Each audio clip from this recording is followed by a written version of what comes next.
संतों का जीवन पढ़ेंगे तो ज्ञात होगा कि उन्होंने जीवन भर कष्ट सहन किया है। संतों का जीवन पढ़ेंगे तो ज्ञात होगा कि उन्होंने जीवन भर कष्ट सहन किया है। सांसारिक व्यवहार से तो वे बड़े दुखी रहे, किंतु उनका मन अलिप्त रहता था। अपनी पत्नी की मृत्यु पर नरसिंह मेहता ने कहा, भलुम थयुम भांगी जंजाल, सुखे भजीसु श्री गोपाल। अर्थात अच्छा ही हुआ कि जंजाल नष्ट हो गया, अब तो बड़े चैन से मैं गोपाल की भक्ति करूँगा। नरसिंह मेहता को एक ऐसा तत्व मिल गया था कि जिसके कारण दुखद प्रसंग भी उन्हें प्रभावित नहीं कर पाते थे। उनके हृदय में श्री कृष्ण विराजमान थे।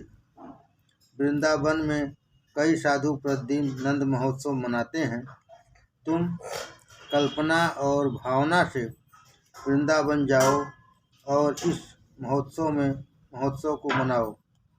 शरीर चाहे कहीं भी, किंतु मन से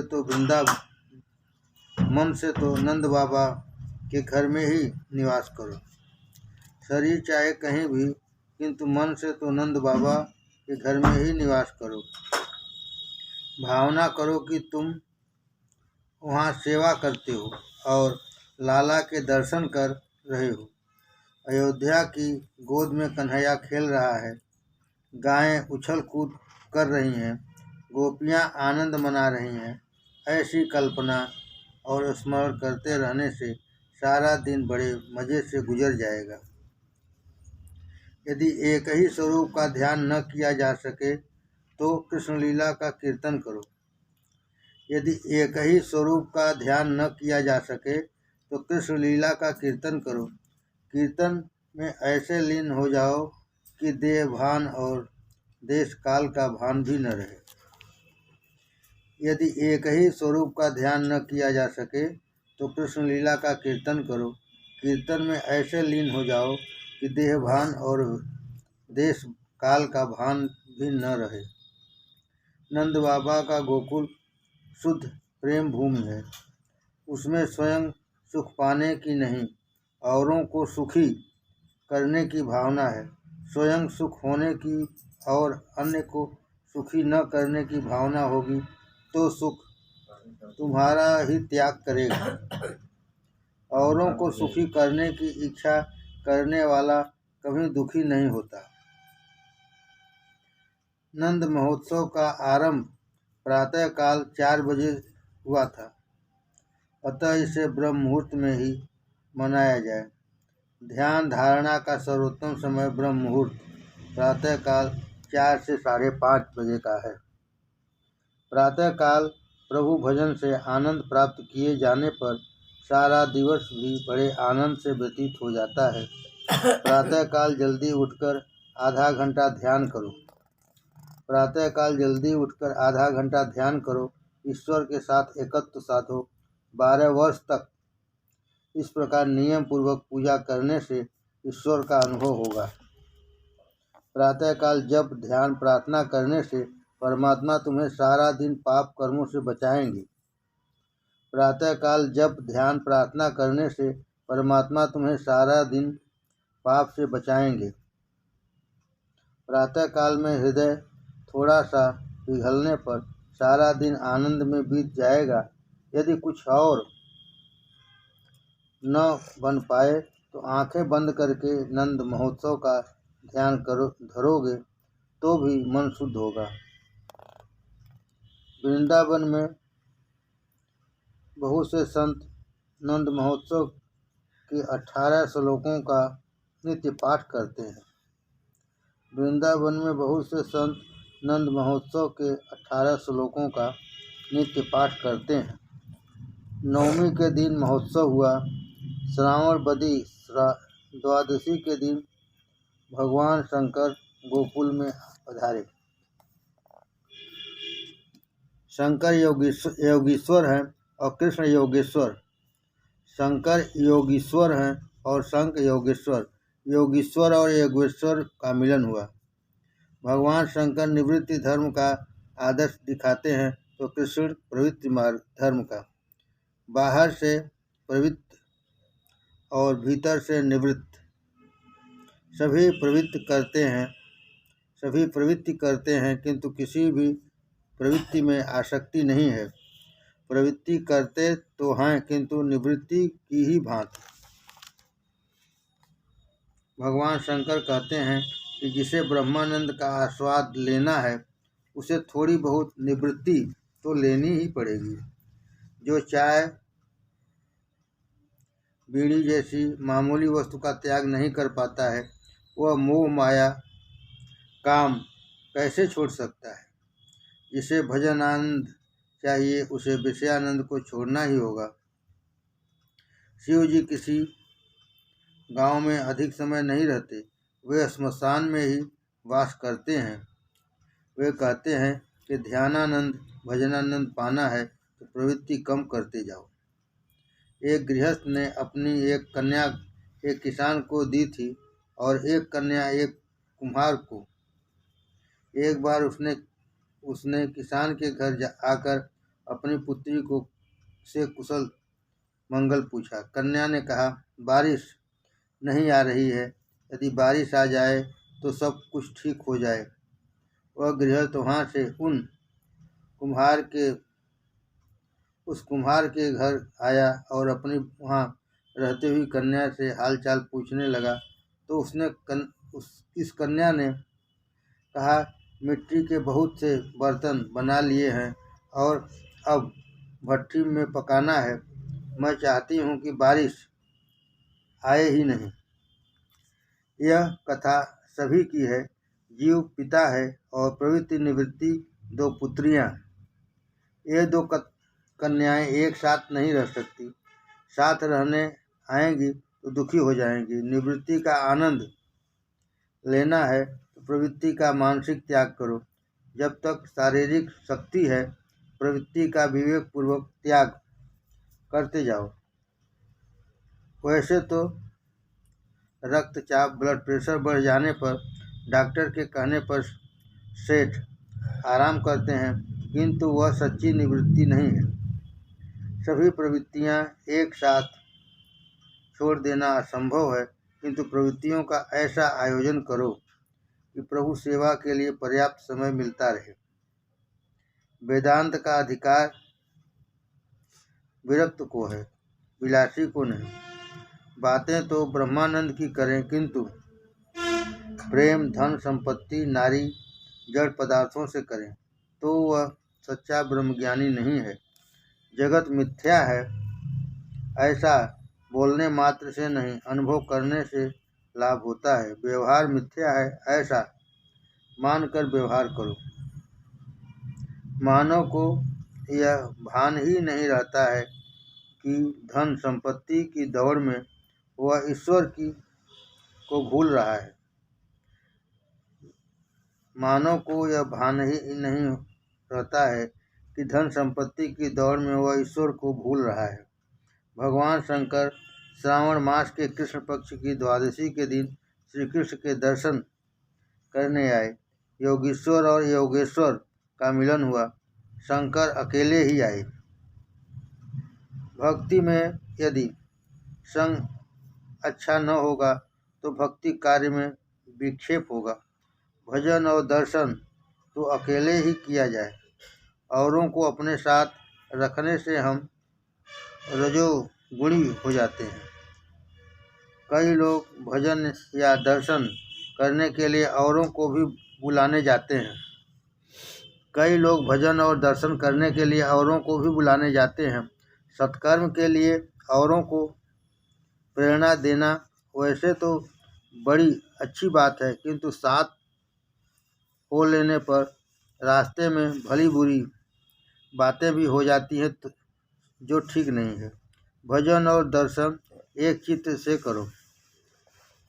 दर्शन के बाद मंदिर के बरामदे में थोड़ी देर बैठने का यही प्रयोजन है कि हमने भगवान के जिस स्वरूप का दर्शन किया है उसे दिल में उतार लें कि जिससे अगली सुबह तक वह मन में बना रहे।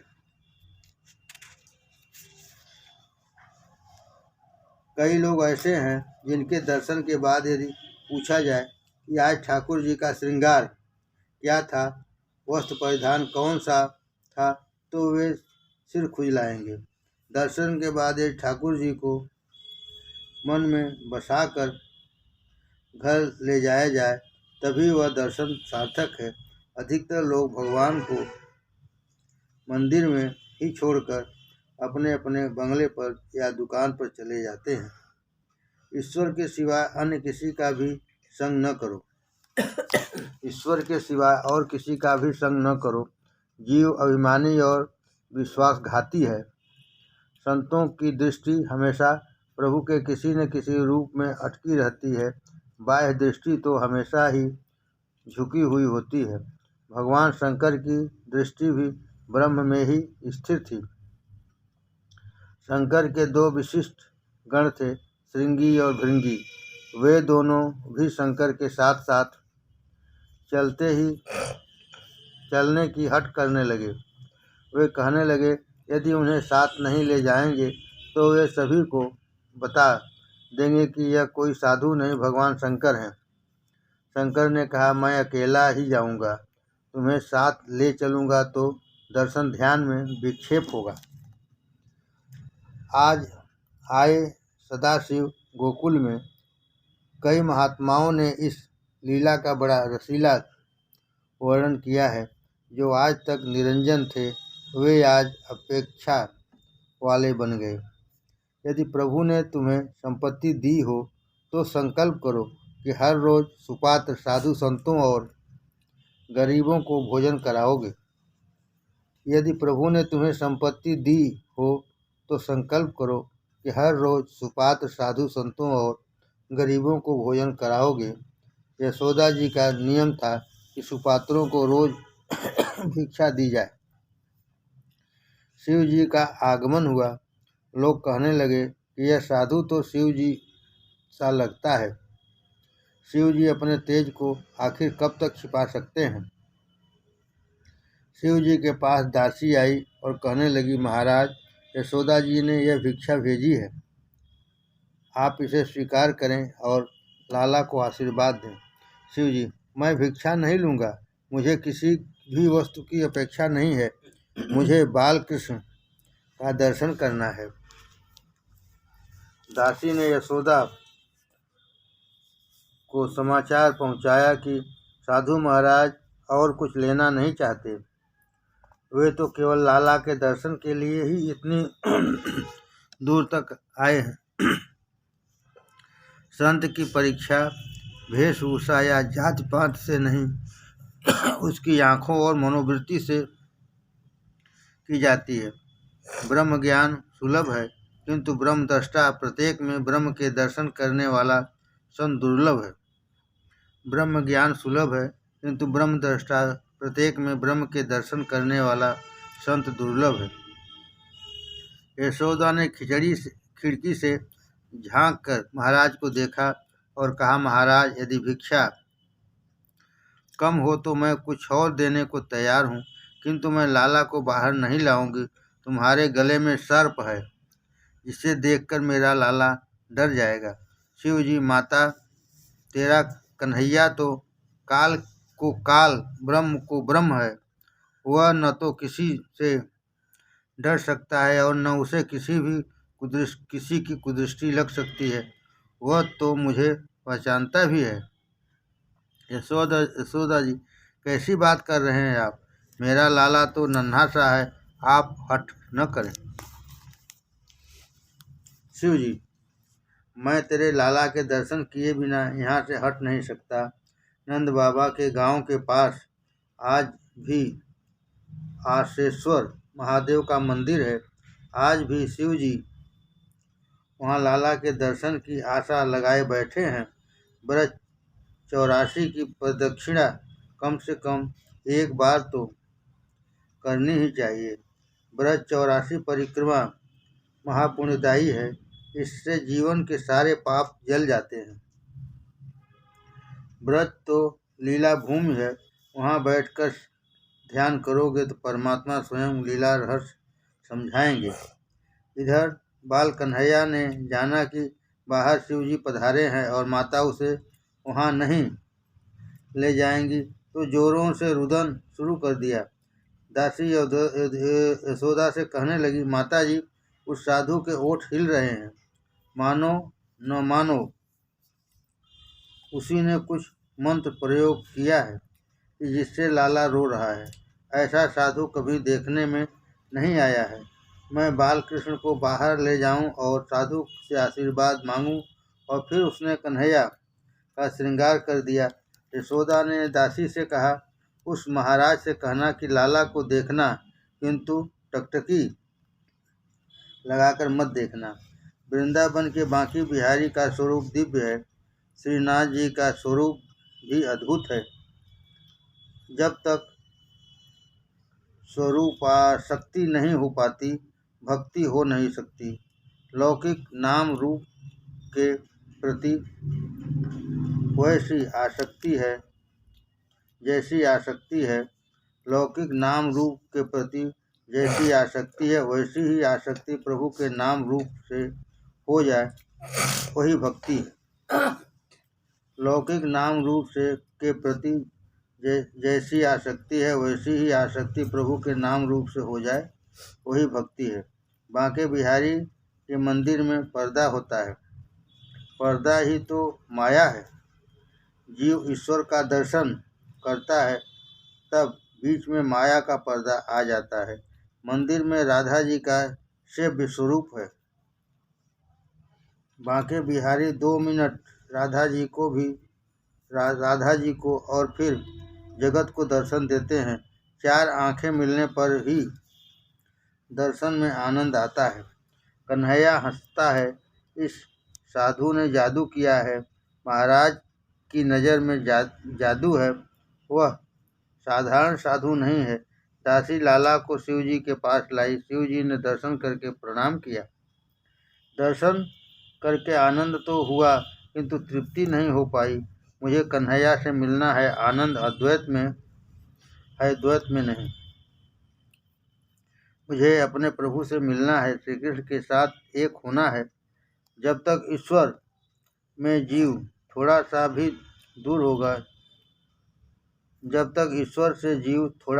दूर होगा, उसके लिए भय बना रहेगा। शिव जी ने सोचा कि यदि बाल कन्हैया मेरी गोद में आ जाए तो बड़ा आनंद हो जाए। शिव जी कहने लगे, तुम इस बालक के भविष्य के बारे में पूछती हो। यदि उसे मेरी गोद में दिया जाए तो मैं उसके हाथों की रेखा अच्छी तरह देख लूँ। यशोदा जी ने बालकृष्ण को शिव जी की गोद में रख दिया। शिव जी समाधि में डूब गए। बातें अद्वैत में नहीं हो पाती, द्वैत में ही होती रहती हैं। जब हरि और हर एक हो गए हों, वहाँ कौन क्या बोलेगा। शिव जी ने यशोदा जी से कहा, माता, तेरा पुत्र तो सम्राट होने वाला है। शिव जी ने तांडव नृत्य किया। अति आनंद की अवस्था में जीव नाचने लगता है। हाथ में आम्रफल आने पर लोग नाचने लगते हैं, तो इधर तो शिव जी के हाथों में बाल कन्हैया आ गया है। शिव जी नृत्य में तन्मय हैं। वहाँ नंद बाबा आए। भगवान शंकर की जयकार हो गई। बालकृष्ण को हृदय में बसाकर शिव जी कैलाश वापस लौटे। त्रयोदशी के दिन नंद जी मथुरा आए।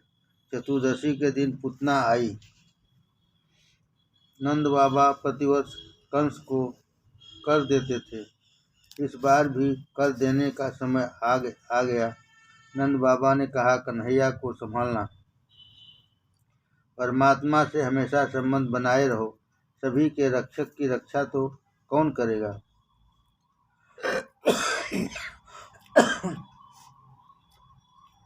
किंतु उन्हें हृदय में बिठलाने के बाद हमेशा सावधान रहना कि कहीं लौकिक भोग की ऐषणा मन में न घुस जाए। और कोई ऐषणा मन में आई नहीं कि हृदय में से भगवान भाग निकलते हैं। कन्हैया आदि हमेशा के लिए हृदय गोकुल में बस जाए तो बेड़ा पार हो जाए। हृदय गोकुल में श्री कृष्ण का आगमन होने के बाद नंद माने जीव को बाहर भटकना नहीं चाहिए। नंद बाबा कंस को कर देने के लिए मथुरा आए। वे कंस की राजसभा में आए और उन्होंने कंस को कर, सुवर्ण थाल तथा पंच रत्न भेंट किए और समाचार भी दिया कि उनकी इस ढलती आयु में उनके घर पुत्र का जन्म हुआ है। कंस क्या जाने कि वह कन्हैया ही उनका काल है। उसको तो साश्चर्य आनंद हुआ। उसने सोचा कि इस भेंट के परिणाम के अनुसार उस बच्चे को आशीर्वाद भी तो देना पड़ेगा। उसने बालक को आशीर्वाद भेजा कि बड़ा होकर वह राजा बने, उसकी जयकार हो, उसके शत्रुओं का शीघ्र ही विनाश हो। कंस ने अनजाने ही कृष्ण की जयकार की और आशीष दी। शत्रु भी जिसे आशीर्वाद दे और वंदन करे वह तो ईश्वर ही होगा न। भेंट के परिणाम से आशीर्वाद देने वाला कंस ही है। नंद बाबा ने कहा, सारे ब्रजवासियों ने मेरे लिए एकादशी आदि व्रत किए, जिसके फलस्वरूप मुझे पुत्र मिला है। नंद बाबा यश औरों को दे देते हैं। सुखदेव जी वर्णन करते हैं, नंद जी वसुदेव से मिलने गए। वसुदेव को बड़ा आनंद हुआ। दोनों ने एक दूसरे का कुशल मंगल पूछा। किसी मित्र से मिलन होने पर अपने सुख की बात न करो, किंतु उसके दुख की बात जानकर उसे आश्वासन दो। नंद जी वसुदेव के सुख दुख की बात पूछने लगे। सुना है आपके घर पुत्री का जन्म हुआ था और कंस उसकी हत्या करने आया था। वसुदेव, हाँ, यह बात सच है, किंतु इसमें कंस का नहीं, मेरे कर्म का ही दोष है। किंतु आपके घर जो बालक है वह मेरा ही है। नंद बाबा ने भोलेपन से कह दिया, हाँ, वह आपका ही है। वसुदेव मन में कह रहे थे, कन्हैया मेरा ही है, मैं ही उसे आपके घर उस रात को छोड़ गया था। किंतु नंद जी इस गूढ़ार्थ भरी बात को समझ नहीं पाए। नंद जीव गोकुल छोड़कर कहीं दूर जाता है, वहाँ काम, मद, लोभ, मोह, मत्सर। नंद गोकुल छोड़कर कहीं दूर जाता है, वहाँ काम, मद, लोभ, मोह, मत्सर आदि राक्षस आ धमकते हैं। नंद कृष्ण को छोड़कर कंस के पास जाते हैं तो गोकुल में विपत्ति आती है, उधम मच जाता है। नंद बाबा ने सोचा कि कुछ खिलौने लेता जाऊंगा तो लाला को आनंद होगा। कहीं बाहर जाना पड़े तो वहाँ से ठाकुर जी के लिए कोई अच्छी सी वस्तु लेते जाना। तुम्हारा प्रयास भक्तिमय बन जाएगा। अब पूतना वध की बात आ रही है। योग माया ने आकाशवाणी द्वारा कंस से कहा, तेरे काल का जन्म हो चुका है। तो कंस घबरा गया। उसने तुरंत जन्मे हुए सभी बच्चों की हत्या करने का आदेश दिया और इसी हेतु से उसने पूतना को गोकुल की ओर भेज दिया। वह चतुर्दशी की सुबह गोकुल गई। पूतना पूत का अर्थ है पवित्र, जो पूत नहीं है वो है पूतना। पूत का अर्थ है पवित्र, जो पूत नहीं है वह है पूतना। पवित्र क्या नहीं है? अज्ञान। सो पूतना का अर्थ है अज्ञान, अविद्या, और पवित्र है केवल ज्ञान। गीता में कहा गया है, न ही ज्ञानेन सदृशम पवित्रमिह विद्यते। इस संसार में ज्ञान के सिवाय पवित्र करता और कुछ नहीं है। ज्ञान सा पवित्र कुछ भी नहीं है। ज्ञान धनार्जन का साधन नहीं है। आत्मस्वरूप का ज्ञान ही ज्ञान है। ज्ञान पवित्र है और अज्ञान अपवित्र। अज्ञान से वासना का जन्म होता है। पूतना वासना का ही स्वरूप है। पूतना चतुर्दशी के दिन क्यों आई? क्योंकि उसके 14 ठिकानों पर वास किया था। क्योंकि उसने 14 ठिकानों पर वास किया था। अविद्या वासना 14 स्थानों में बसती है। 5 ज्ञानेंद्रियां, 5 कर्मेंद्रियां, मन, बुद्धि, चित्त और अहंकार, ये 14 स्थान हैं। 5 ज्ञानेंद्रियां, 5 कर्मेंद्रियां, मन, बुद्धि, चित्त और अहंकार, ये 14 स्थान है वासना अविद्या पूतना के बसने के। इसी कारण से वह चतुर्दशी के दिन आई। रामायण में भी हमने देखा है कि कैकेयी ने राम के लिए 14 वर्ष के वनवास की मांग की थी। इसका भी यही कारण है कि उन 14 स्थानों में बसे हुए रावण को मारने के लिए 14 वर्ष तक की तपश्चर्या की आवश्यकता है।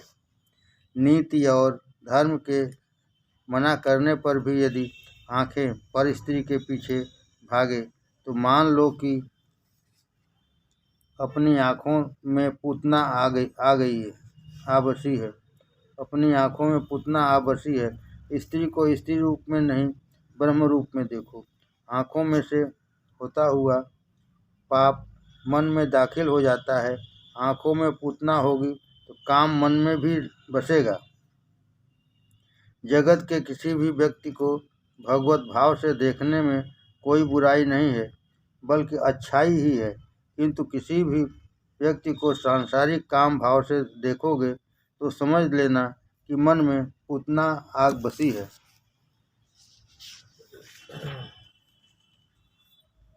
धर्म और नीति जिस खाद्य पदार्थ का आहार करने को मना करें, वही खाने की इच्छा होने लगे तो मान लो कि तुम्हारी जीभ में पूतना आग बसी है। धर्म और नीति जिस खाद्य पदार्थ का आहार करने को मना करें, वही खाने की इच्छा होने लगे तो मान लो कि पूतना जीभ में आ बसी है। विभत्स और अतिशय कामुक बातों को सुनने की इच्छा हुई तो मान लो कि पूतना कानों पर सवार हो गई है। पूतना हर एक इंद्रिय में बसी हुई है, जो बहुत सताती रहती है। सभी इंद्रियों के द्वार बंद कर दो कि जिससे पूतना अंदर प्रविष्ट ही न हो सके। पूतना सज धज कर सुंदरी का रूप लेकर गोकुल आई। 3 वर्ष की आयु तक बालक शिशु कहा जाता है। इस शिशु को मारने के लिए पूतना आई है। प्रश्न यह है, पूतना शिशु को ही क्यों मारती है और शिशु वय की आगे ही अवस्था वाले बालकों को क्यों नहीं मारती? जीवन की 4 अवस्थाएं हैं, जागृत, स्वप्न, सुषुप्ति, तुरीया। जागृत अवस्था में पूतना आँखों पर सवार हो जाती है। आँखों की चंचलता मन को चंचल करती है। इस प्रकार जागृत, स्वप्न और सुषुप्ति, इन तीनों अवस्था में अज्ञान सताता है। अर्थात पूतना 3 वर्ष तक के शिशु को मारती है। इस 3 अवस्थाओं को छोड़कर तुरीया अवस्था में जीव का संबंध ब्रह्म से होता है और तब पूतना सता नहीं सकती। जो व्यक्ति तुर्यगा अवस्था में प्रभु के साथ एक हो जाता है, उसे पूतना अज्ञान मार नहीं सकता। पूतना 3 वर्ष के अंदर के बालक को मारती है। इस बात का अर्थ यह भी है कि जो सत्व, रज और तम इन 3 गुणों में फंसा हुआ है, उसे वह मारती है। माया त्रिगुणात्मक है। माया में फंसे हुए व्यक्ति को पूतना मारती है। संसार के मोह जाल में फंसे हुए सभी जन बालक ही तो हैं। संसार के मोह जाल में फंसे हुए सभी जन बालक ही तो हैं, शिशु ही तो हैं। इनको पूतना अज्ञान मारता है, किंतु सांसारिक मोह का त्याग करके जो ईश्वर के निर्गुण स्वरूप में लीन हो जाता है, गुणातीत हो जाता है, उसे पूतना मार नहीं सकती। गुणातीत अर्थात प्रकृति से परे रहने वाले व्यक्ति का पूतना कुछ भी बिगाड़ नहीं पाती। जब पूतना आई उस समय गोकुल की गायें वन में चरने गई थी और नंद जी मथुरा गए हुए थे। इस घटना का सूचितार्थ क्या है? गायों का वनगमन अर्थात इंद्रियों का विषय वन में गमन। इंद्रियां इस विषय वन में घूम रही होंगी तो पूतना वासना मन में हाथ धमकेगी, अज्ञान मन पर सवार हो जाएगा। जब इंद्रिय विषयों में खो जाती है, बहिर्मुख हो जाती है, तब वासना आ जाती है। इंद्रियों को प्रभु सेवा की ओर मोड़कर निरुद्ध करोगे तो पूतना वासना सता नहीं पाएगी। नंद अर्थात जीव। जीव जब हृदय गोकुल को छोड़कर मथुरा अर्थात देह सुख देह दृष्टि में खो जाए, तब हृदय गोकुल में पूतना अज्ञान बस जाते हैं। नंद अर्थात जीव श्री कृष्ण को छोड़कर मथुरा जाए अर्थात देह सुख में फंस जाए, तभी वासना आ धमकती है। नंद अपने आवास में नहीं होता है, तभी पूतना आती है। पवित्र शरीर मथुरा में पुण्यशाली हृदय ही गोकुल है। नंद जीवात्मा है। नंद जीवात्मा परमानंद परमात्मा श्री कृष्ण से विमुख होकर कंस काम कलह से मिलने जाए और गायें इंद्रियां बन विषयों की ओर दौड़ जाएं, तभी पूतना अविद्या का आ जाती है। पूतना श्रृंगार करके आती है। अविद्या अपने साथ कई दोषों को अपने साथ लेकर आती है। अविद्या अपने साथ 5 दोषों को ले आती है। ये 5 दोष इस प्रकार हैं: देहाध्यास, इंद्रियाध्यास, प्राणाध्यास, अंतःकरणाध्यास, स्वरूप विस्मृति, विवेक भार गंवाना। पूतना का स्वरूप देखकर यशोदा आदि धोखे में आ जाए। पूतना की बेड़ी देखकर देहाध्यास हुआ, रूप देखकर इंद्रियाध्यास हुआ, अतः स्वरूप की विस्मृति हो गई। फलतः उसको किसी ने नहीं रोका, वह सीधी नंद बाबा के घर में घुस गई। पूतना को देखते ही कन्हैया ने आंखें मूंद ली। पूतना ने अब उसको अपनी गोद में ले लिया। पूतना ऊपर ऊपर से तो बड़ा अच्छा व्यवहार कर रही थी, किंतु उसके हृदय में कुटिलता का विष भरा हुआ था। पूतना ने अपने स्तनों पर भी विष लगाया था। संसार सुख का उपभोग करने के लिए मनुष्य भी अपनी आत्मा पर वासना का विष लगा लेता है। पूतना ने लाला को गोद में बिठलाकर उसके मुंह में अपना विष से सना हुआ स्तन दे दिया। कन्हैया ने तो खूब दूध पीना शुरू कर दिया और उसने इस प्रकार दूध पीना शुरू कर दिया कि पूतना वेदना से भारी क्रंदन करने लगी, किंतु कन्हैया तो दूध पीता ही रहा और पूतना धीरे धीरे निष्प्राण हो गई। सौंदर्य को देखकर मनुष्य मात्र लुब्ध हो जाता है और भान भूल जाता है। सभी ब्रजवासी भी पूतना के बनाव श्रृंगार पर मोहित हो गए थे और उसको किसी ने रोका नहीं था। श्रीमद् शंकराचार्य ने सत श्लोकी में कहा है कि लोग त्वचा की, रूप रंग की तो बड़ी मीमांसा करते हैं, किंतु आत्मा की मीमांसा तो करते ही नहीं हैं। जो व्यक्ति ये चमड़ी का चिंतन करता रहता है वह अगले जन्म में चमार बनता है। जो व्यक्ति चमड़ी का चिंतन करता रहता है वह अगले जन्म में चमार बनता है। सो शरीर के श्रृंगार में समय मत गंवाओ। जिसका शरीर तो सुंदर है किंतु हृदय विष से भरा हुआ है, वही पूतना है। पूतना बाहर से तो बड़ी सुंदर थी, किंतु उसका मन बहुत मैला था। जिसके वस्त्र तो सुंदर हैं, किंतु मन अस्वच्छ है वह पूतना ही है।